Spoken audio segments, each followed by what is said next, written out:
We're really excited to share with you today some things that we've learned in the first couple of years of the center, reaching out to our clientele, our food and farm businesses that are looking to sell into local and regional markets, and the different technical assistance providers that support them.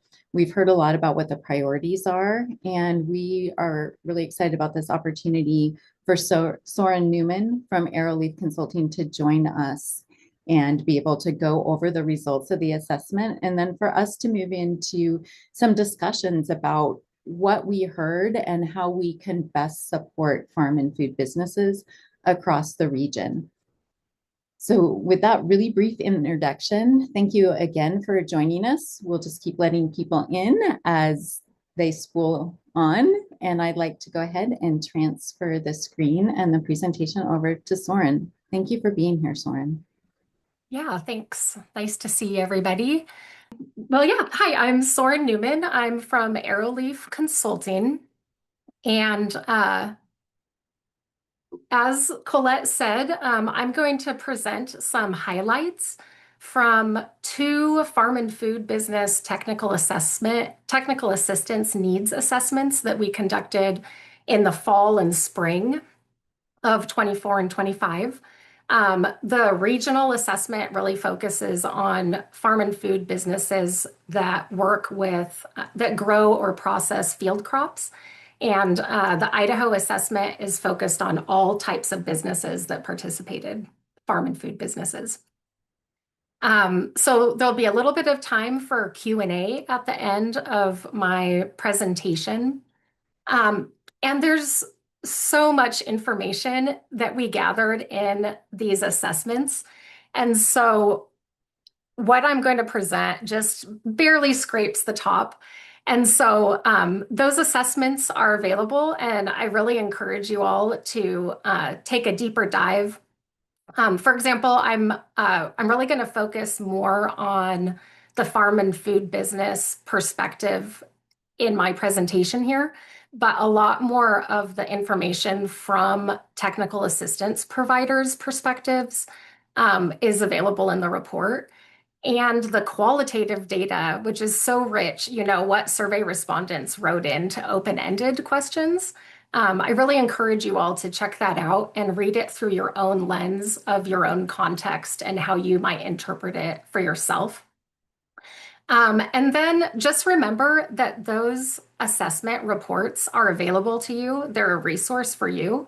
One application is if you're applying for grant funds to support your programs, you can draw from the results of these assessments to support the case for the programs that you want to fund and offer moving forward. So I hope that you all see those as a resource and use them. Also, like Colette said, my slides are going to be available to you after our meeting today. So it's a lot of information, but you can refer to all of it again later. All right, so I'm going to jump in with the regional assessment.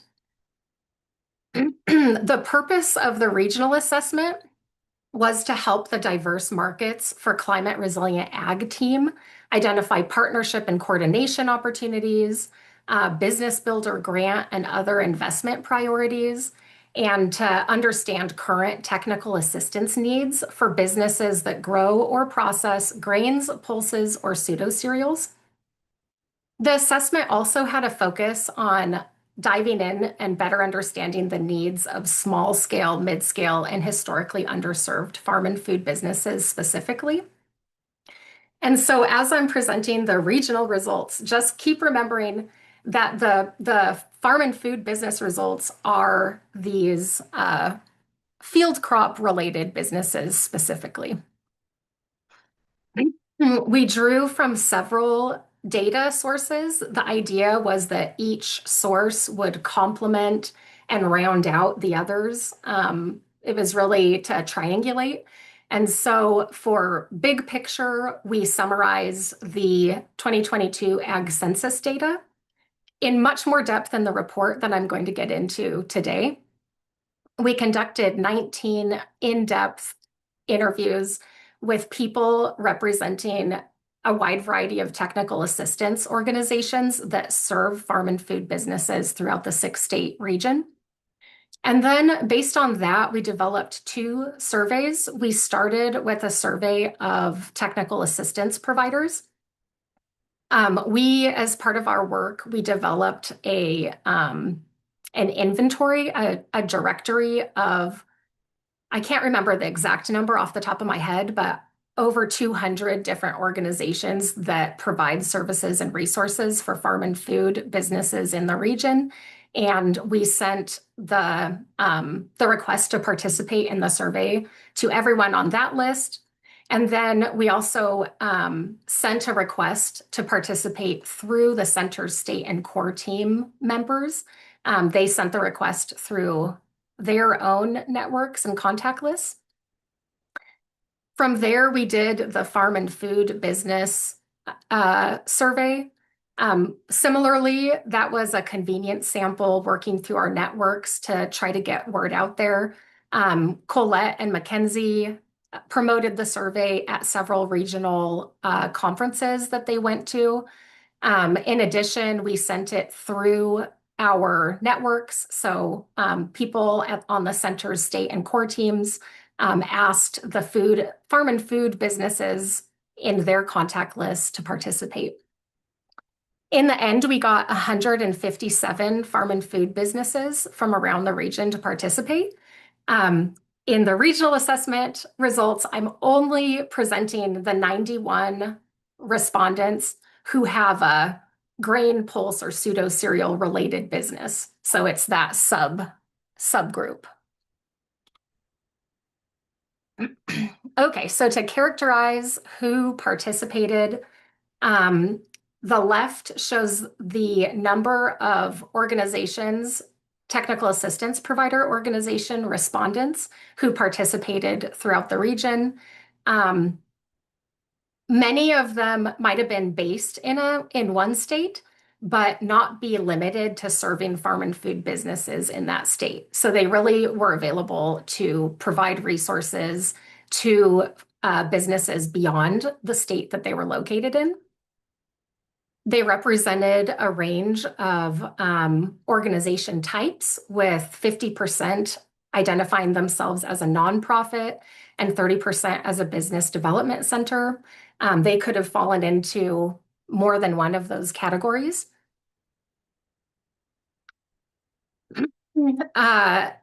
They tended to skew on the smaller side in terms of the number of staff that their organization has, although there was a range. And then there was a range in terms of their capacity in terms of the number of clients they serve each year. More of these results from the technical assistance survey are summarized in the report. And again, I encourage you to check those out. A big takeaway is just that there are many organizations across the region that expressed interest in partnering to better leverage resources and to increase everybody's capacity to serve these types of businesses. To me, that's one of the biggest takeaways. Even though the world has changed since we collected this data last fall, and we don't know how they would assess their own capacity today. But at that point, 75% said their organization had moderate or high capacity to increase the number of clients they serve each year. And 93% were interested in partnering with the center, and another 6% just simply didn't know if they were interested. And again, a significant portion work at a scale that's not tied to a specific state. So this is partnership that could be leveraged for everybody's benefit.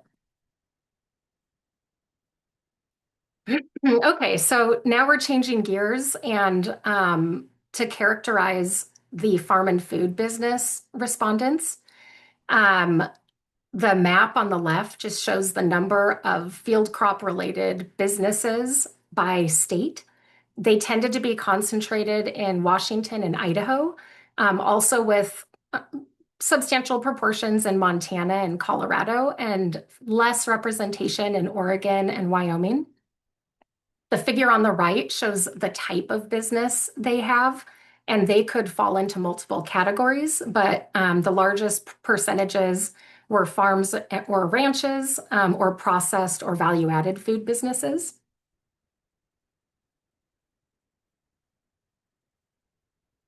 And then this summarizes the types of crops they grow or process, with the largest proportion, 74%, working with wheat, followed by 58% pulses, 48% barley, 45% pseudo cereals, and so forth.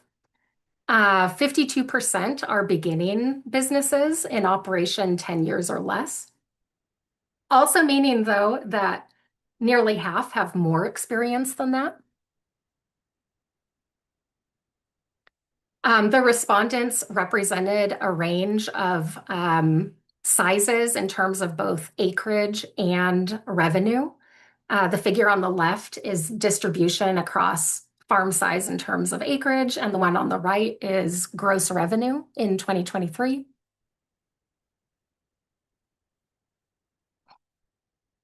And then looking at the US Census data, there were 162,000 farms in the six-state region in 2022, and a considerable proportion are small in terms of both acreage and their total value of products, although it ranges from state to state. And then relatively small percentages said that they sold value-added products in 2022.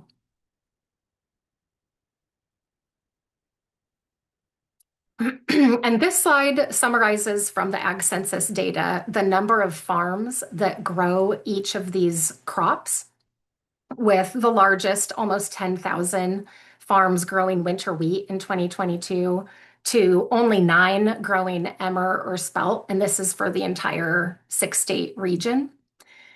So one thing I wanted to point out is that our survey respondents were more likely than the general farmer population to grow things like pseudo cereals and pulses, for example. And we had a focus on understanding the needs of historically underserved producers. And while those in many of these populations are by definition a minority, when you're thinking of it in terms of providing technical assistance and resources, their numbers are still substantial enough to warrant having resources tailored to their specific needs and tailoring outreach to get the resources to them.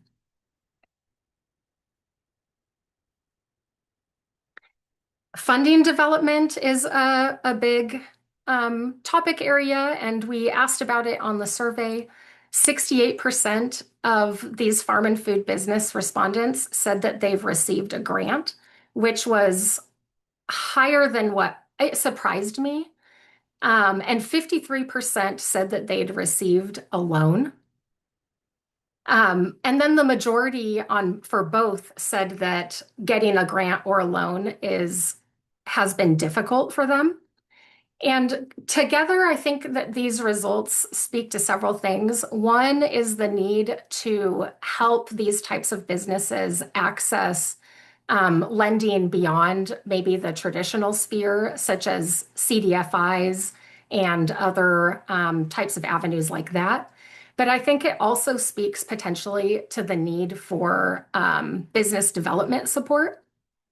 So how could we support these businesses to develop their business plans and the documentation that they need to demonstrate that they would be eligible for grants and loans?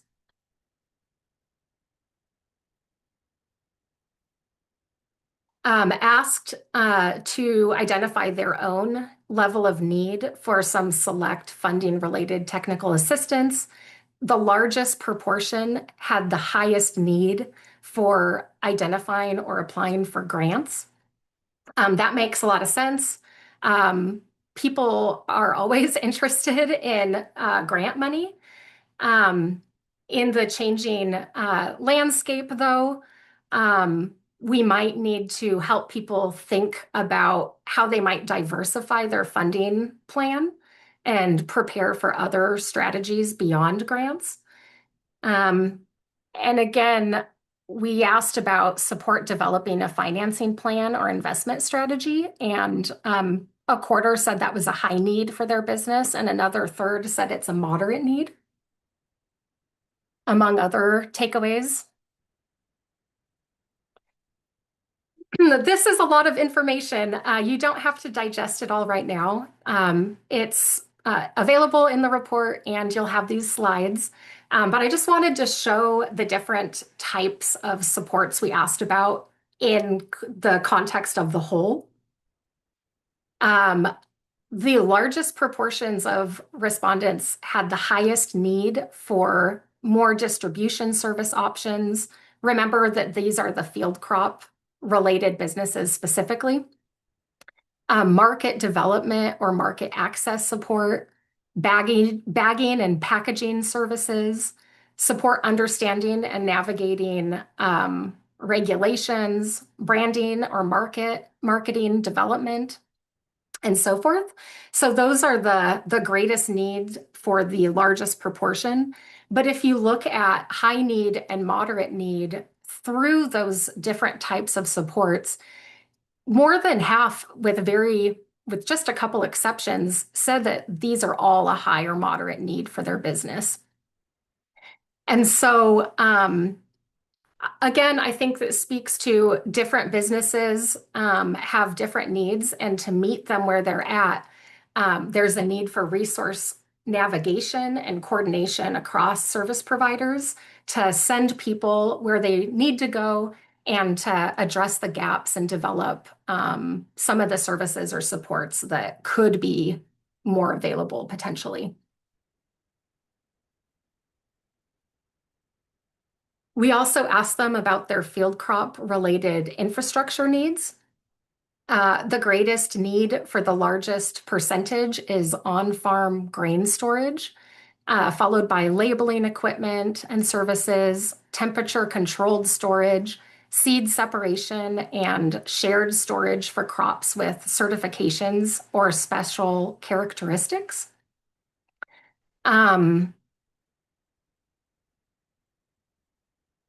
One point that we could highlight here is just the need for farm separated or practice separated storage and distribution services as these types of growers are trying to move into different markets.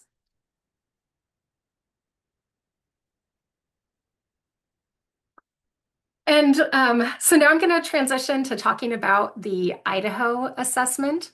While it's specific to farm and food businesses in Idaho, I think that it will still be interesting to those of you who aren't based in Idaho to get your wheels turning about do some of the findings from Idaho resonate in your experience, or do they not?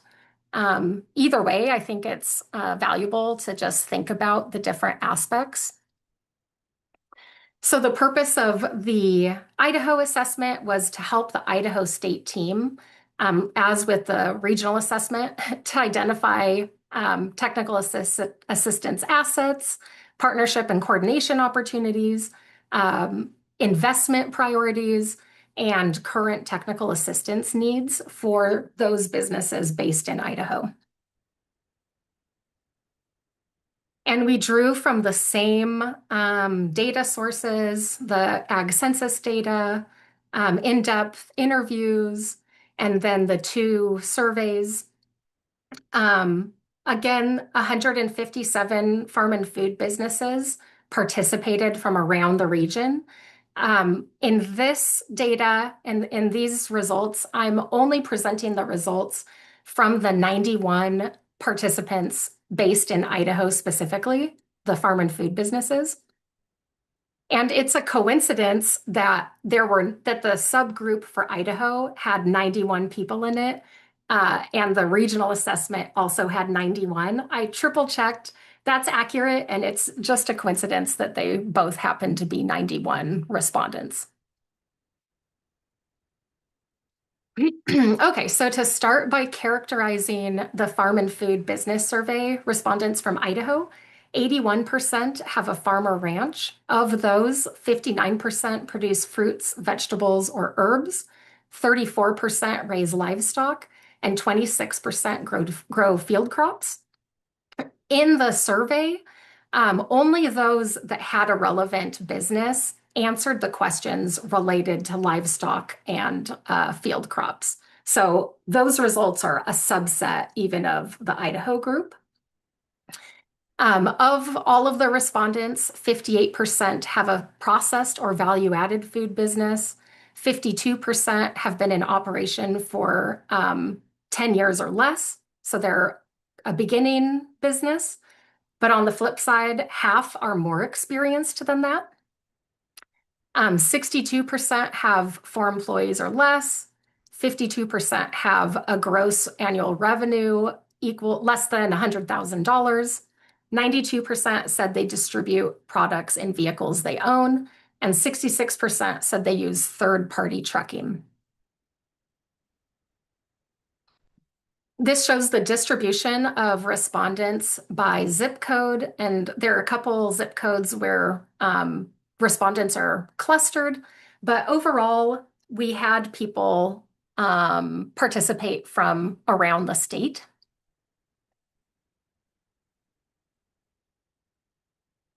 Doing big picture, drawing from the Ag Census secondary data, there were about 23,000 farms in Idaho in 2022.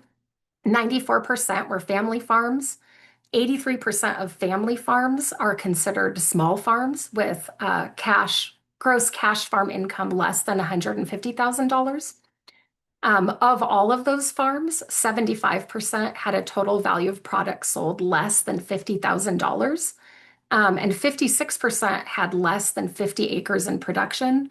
So perhaps a surprise for some of us how many of the farms are actually pretty small scale. 11% sold products directly to consumers, 5% sold directly to intermediated markets, and 3% sold value-added products. And again, of Idaho's 43,000 producers in 2022, they represented a range of populations. 8% had military service, 34% are beginning farmers, farming 10 years or less. 3% identified as Hispanic, Latino, or Spanish origin. And so even though a lot of these are minority groups, it's still good to have resources tailored to them and to make sure that they're engaged.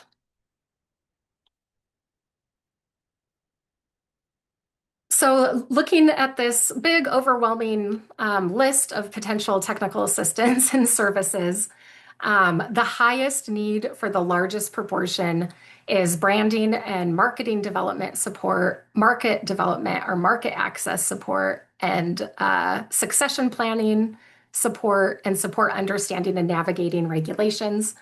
The need for support accessing markets was a huge theme across the different data we collected in this assessment.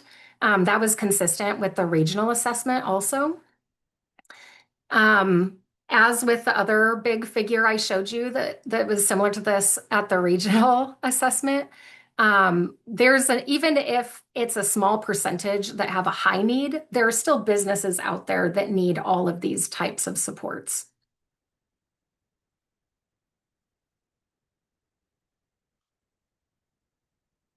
And then to build on the need for market development and market access support, we asked people on the left there summarizes the top 5 channels that Idaho farm and food businesses are currently using.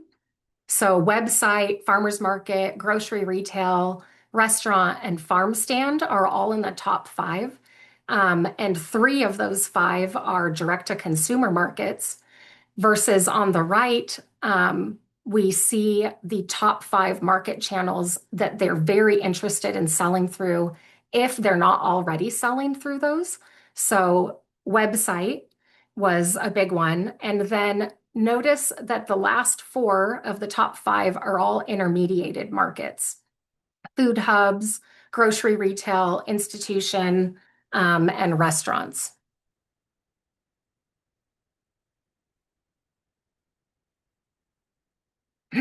This just provides an overview of the number of farms that raise these select types of livestock in Idaho. And then I put the point at the bottom that in 2022, 3,600 Idaho farms used rotational or management intensive grazing. Um, just to highlight that producers are implementing different conservation practices, and these are leverage points potentially for marketing and hopefully to earn price premiums. And so quite a few farms are implementing those types of practices, and there's more room to continue in that direction. Um, so of our survey respondents, 34% raise livestock, 10% produce dairy, 7% raise poultry. Of those who don't already, 47% said they're interested in raising or processing livestock. 27 or 25% are interested in producing dairy, 24% are interested in raising or processing poultry, and 3% are interested in growing or processing fish or seafood. And then cattle, chickens, and hogs were the animals that respondents were most interested in, either that they currently raise or are interested in starting. I suspect that this will not be a surprise to anybody. When it comes to the resources that livestock relevant businesses have the highest need for, USDA inspected slaughter and processing is at the very top, followed by state inspected and custom exempt slaughter and processing. And then after processing, then local and regional markets and branding and marketing development support rise to the top.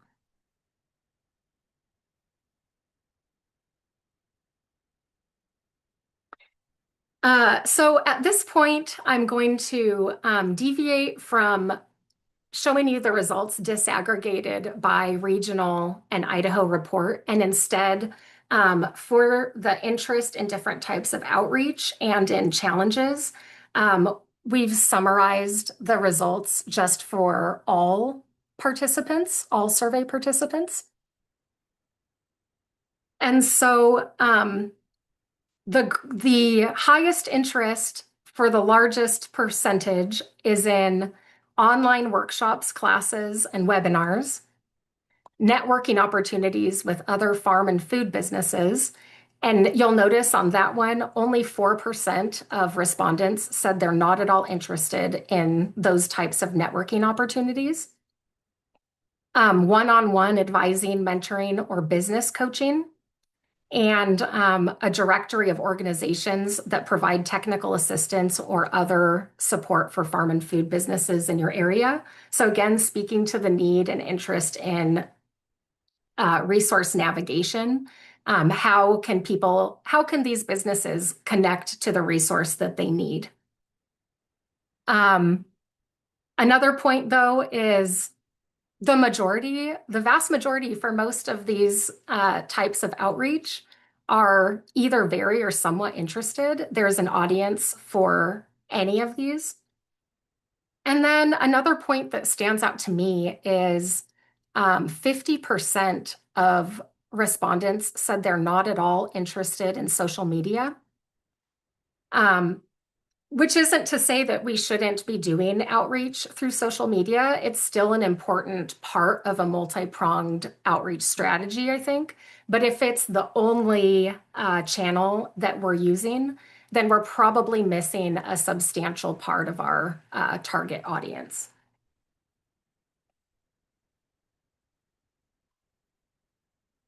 And then asked about challenges accessing technical assistance and support, timing of programs, travel distance, knowledge of programs, cost of programs. Probably everybody's just heart is falling right now because I know everyone works so hard to try to overcome these basic challenges.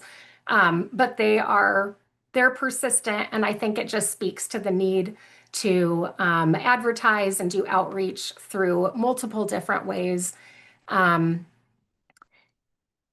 yeah. Um, for internet access, some percentage of people still experience challenges related to that, particularly in rural and remote areas. At the same time, 80% said the internet access isn't a challenge for them. It was a web-based survey, so that could influence these results also. The people who took the survey don't have internet access challenges. Um, and four people opted to take the survey in Spanish. Um, that only 2% said that accessing resources in their preferred language is a challenge. I would not take that to mean that it's not important. It still is important to offer, um, to provide resources and in other languages. And it isn't that challenging or expensive in this day and age. All right, so those are the high level skim across some of the highlights from the assessment. I'm going to give you just a couple recommendations, food for thought going into our discussion groups. I know that when you read the reports, you'll read it through your own lens and come up with interpretations for your own context. So I hope that you all will do that. So recommendations that we pulled out, there's a need for systemic communication, coordination, and partnership across technical assistance providers and across the region to best leverage and maximize resources. Um, Related to that, farm and food businesses need resource navigation. They need help getting to the support that they really need. And they also are very interested in networking, both with professionals and with other farm and food businesses, which brings me to the third recommendation. Um, Organize convenings, working groups, conferences, and other networking opportunities to bring technical assistance providers together to plan and coordinate, to connect technical assistance providers to the farm and food businesses that you all serve, and then also to foster peer networking and learning among the businesses themselves. The greatest accessibility and impact with the programming and information will be delivered via multiple modes to reach different people in the ways that they can be or prefer to be reached, including remote mentoring and web-based delivery. And then, like I said before, a big theme from the assessment is the need for help accessing and developing markets and supply chains. So some examples could be conferences, matchmaking events, other events, um, helping build farm and food businesses' capacity to interact with intermediated markets. A lot of these businesses they have more experience potentially with direct to consumer markets like farmers markets, or international commodity markets, and now they want help accessing local and regional domestic markets, and it's just a little bit different game. And then I think there's a need to address interest, lack of information, and navigation of all the various third-party labels and certifications that producers could use to distinguish their products and potentially, access price premiums for their products.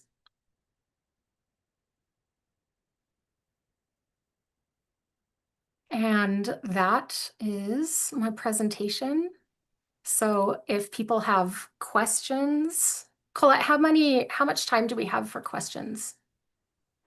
So we definitely have 10 minutes for questions, Soren, and I just want to thank you first for presenting that overview of the assessments. And for those of you who might have come in partway into today's programs or want to revisit this, we are recording today's program.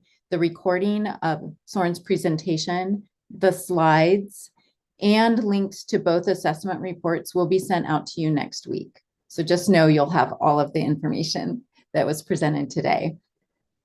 We really want to invite you now to ask questions. And so to kick it off, I see there is a question in the chat, but while you're thinking of the question, Soren, if you could answer this question that Amy asked. She says, for census data, does the acreage farm size include leased and owned land? Is it all land under management?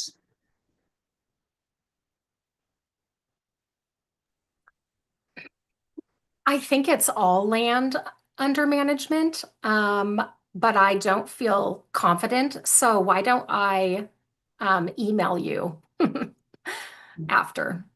Yeah. Depending on where that was drawn from, I believe you're right, Soren, that the census says, how many acres are you operating? And then it breaks it down in further questions asking whether or not that is leased land or owned land.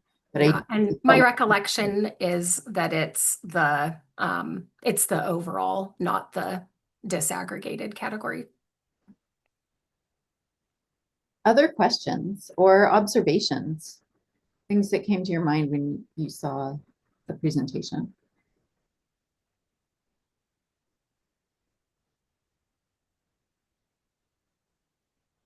We need to have a conference to figure out. That's been coming up year after year in my whole tenure of extension, almost a decade now. And how it's been great. We've had these like regional meetings, and we tried to get some regional meetings even before this grant. And then COVID hit, and now I think we're just really eager to meet in person and network. Yeah, I mean, an in-person conference or workshops would check off a lot of those boxes that you were touching on, Soren, of what people are looking for. I hear what you're saying, Jen, and one of the things I'm curious about is we often talk about conferences and networking for our clientele, so the farm and food businesses as the primary audience. Is anyone seeing that we really need to look at some specific events to bring together technical assistance providers for part of that recommendation about coordination across the region? Colette, I'll kind of speak from out here in rural Clearwater County perspective.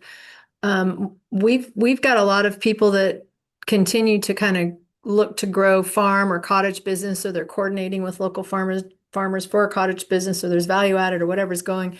And I think a lot of what I face just in my day-to-day as economic developer, like, we're offering business consulting or business workshops, but then also I'm a small business development center rural business consultant, which would have those free, kind of business planning strategy things.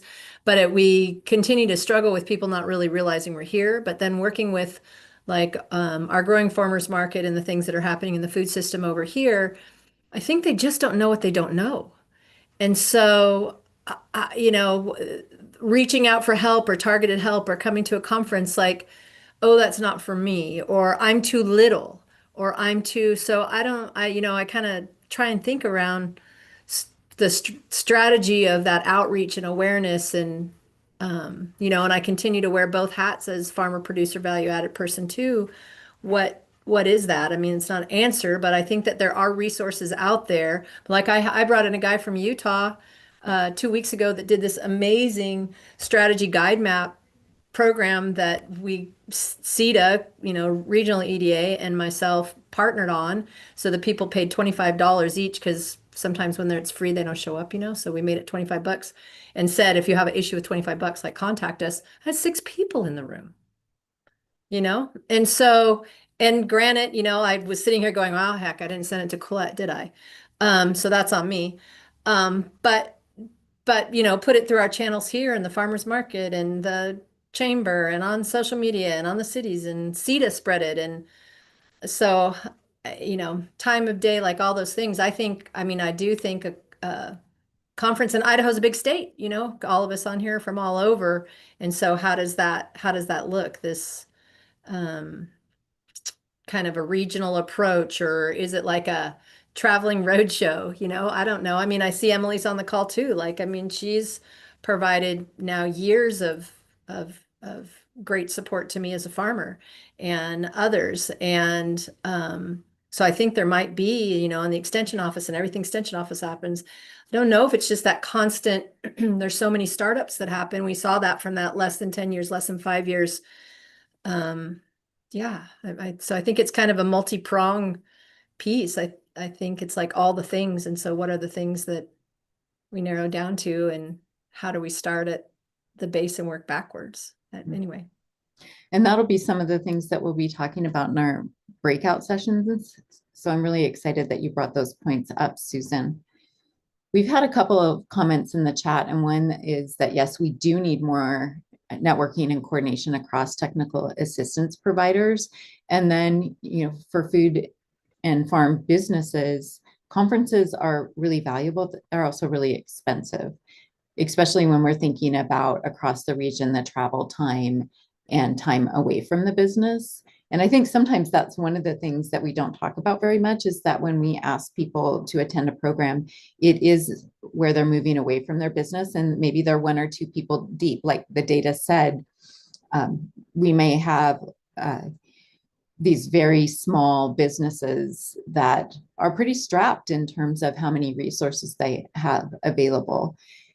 And one of the things that has come up for me as I looked at the data and thinking about how many people indicated that online mentoring or online programming would be useful to them is, what are technical assistance providers' skills to offer high quality programming and mentoring within that online environment?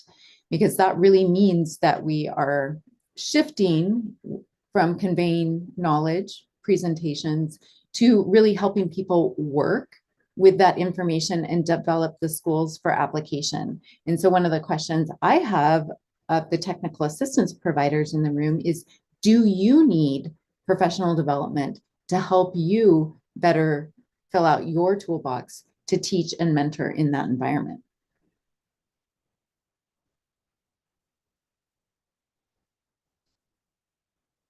We have a couple more comments in the chat, and then I think we'll move into our breakout sessions. So let's see. So Mindy is also saying that they offer for, in her case, veteran businesses to come and pitch in Boise for their Shark Tank next week. And so they've had 3 that are far out of the commuting environment.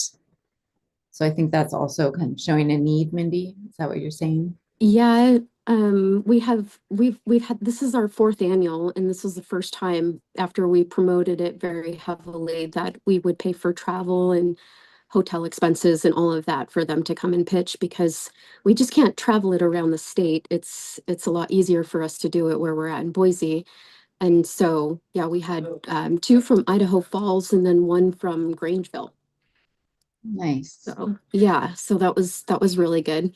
And to your point in regards to the training that might be needed, I have, so in the military we have what's called the Train the Trainer program. And that's just how we operate in the military, right? Like we always have trainers that are identified, always have trainers that train the trainers. So we have train the trainer courses, right? So something along those lines, I think would be really valuable and beneficial, not to duplicate what's already available through like some of our federal and state partners and what they provide, but to just be those gap fillers to then be able to do that consulting. Because I will tell you, I mean, we're a fairly new organization, and I hired a project director to help with navigation services.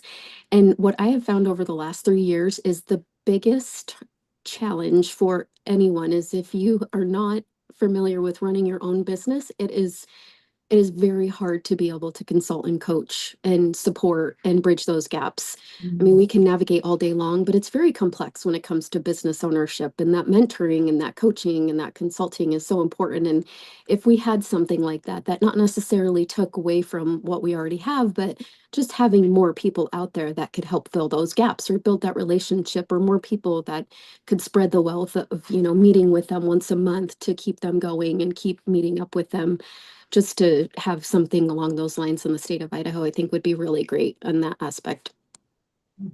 Thanks, Mindy. Any more questions of Soren or comments before we move into our breakout discussions?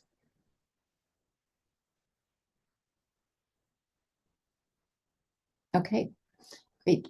Thanks to all of you that have stuck in until the very end of today's program. This is our time where we can kind of discuss what came up into the breakout rooms, and I want to give each group an opportunity to kind of share some of the things that they talked about, and if there's anything that they wanted to discuss within this group that we have together right now, we can go ahead and do that. So let's start with the Scaling Food Entrepreneurs group.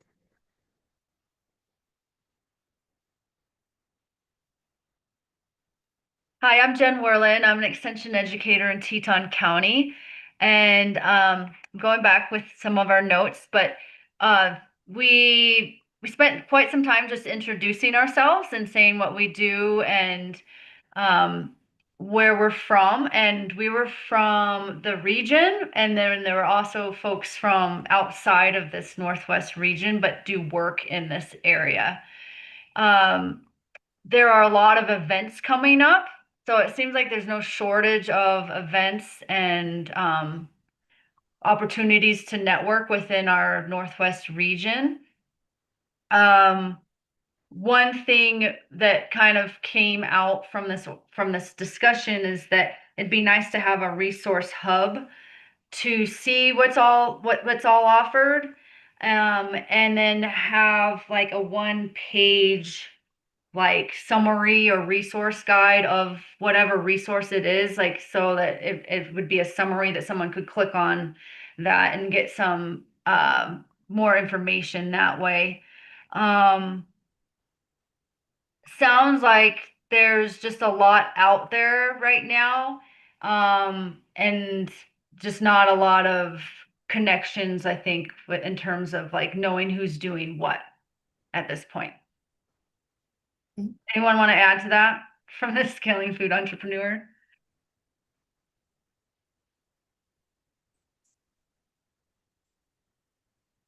Okay. Great, thanks, Jen. Ariel, what about animal protein supply chains?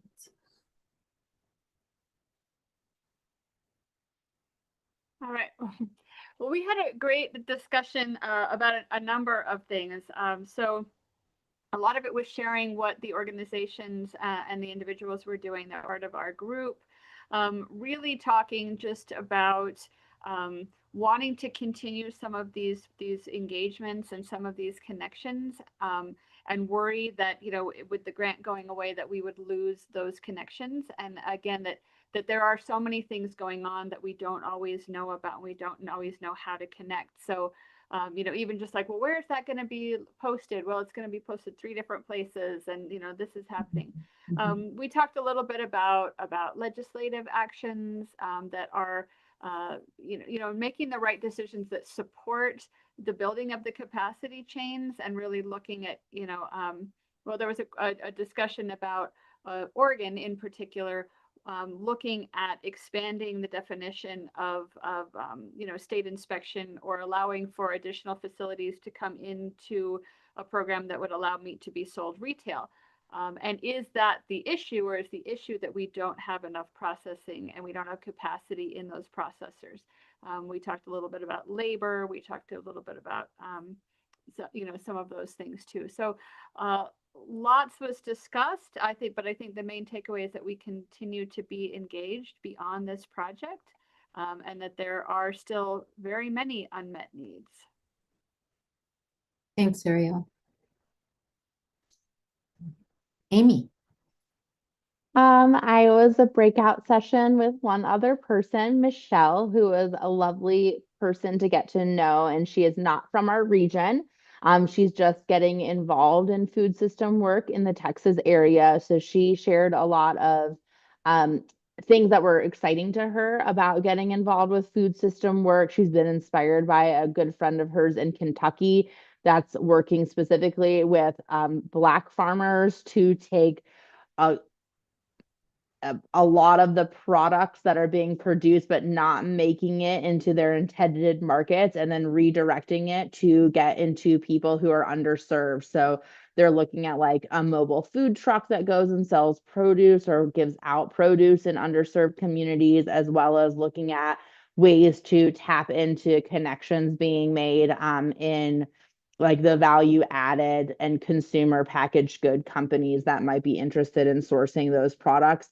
She asked a lot of really great questions about like, now that federal dollars are shifting, how can people tap into supporting these TA services and these other kind of new market development opportunities. And I said that one thing that we're seeing at the center level and within our networks is that there's a lot of interest from private donors and philanthropic bodies of filling the gap. They want to step in and support where these federal dollars have left people behind. And she spoke about like Texas Tech was doing a really cool TA program, and that funding was just cut. So all of those folks are out of a job. And how is there energy to kind of support them? So she was inspired by hearing some of the efforts that other folks within the Northwest Rocky Mountain region are taking of, are there private donors, philanthropic networks, as well as like corporate entities that want to step in and support where the federal government funding has no longer decided to play in this space. So it was an interesting conversation, not necessarily following the facilitation breakout directions, but it was a great way to get to know another person in our nation that's working on cool stuff. Thanks, Amy. Soren and I were in the Grain Pulse and Pseudo Cereals. So we had a lot of conversation about several different things, but one of them was like, how do we tackle this challenge of it being expensive in many different ways for people to attend in-person programming, and are there ways that we can have it a hybrid with virtual? Who's really innovating in that space for high quality programs, especially when we're seeing opportunities to create producers and buyers. We also talked about equipment and the equipment in this space. So for cleaning equipment, sorting equipment, milling equipment, there's a lot of things within these supply chains that people are looking at starting small and then scaling and having more peer-to-peer education about what equipment people are using, what the capacity is, and then at the points they decided to scale, are there ways to connect people that would be able to be at an entry point to buy that equipment? So essentially, how do you assess what is right for your business and not become overcommitted and generate risk by your entry point being at too large of a scale? Like really understanding capacity and how that connects with market. Anything else that jumped out for you, Soren, that we talked about?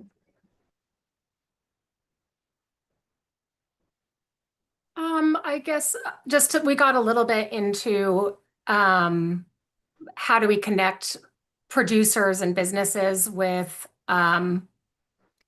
experts with an informed judgment about the market opportunities. Yeah, they need some reassurance that if they build it, it will be there.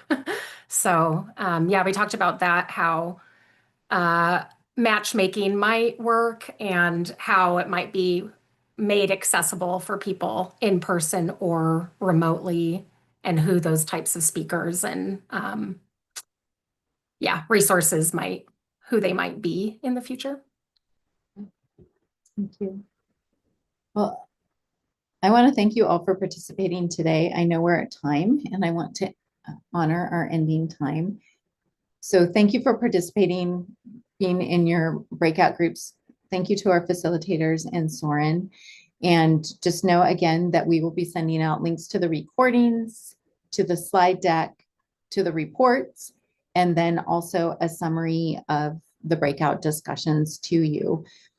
If there's opportunities that you want to engage more conversations, I know I'm available to help support continuing dialogue around these different themes or other themes related to food systems. And many of you talked about the need for resources. And one of the things that the Regional Food Business Center is doing is really building out the website. And one of the priorities is to have a really robust list of technical assistance providers. So you can reach out to myself or directly to the center if you want to make sure that you are part of that list of technical assistance providers. There's going to be a way to grow that over time. So while we're shifting away from federal funding, we are really looking at how to keep this network going and to collaborate to move forward on regional food business support and development. So thank you again for participating, and we look forward to connecting in another venue at another time.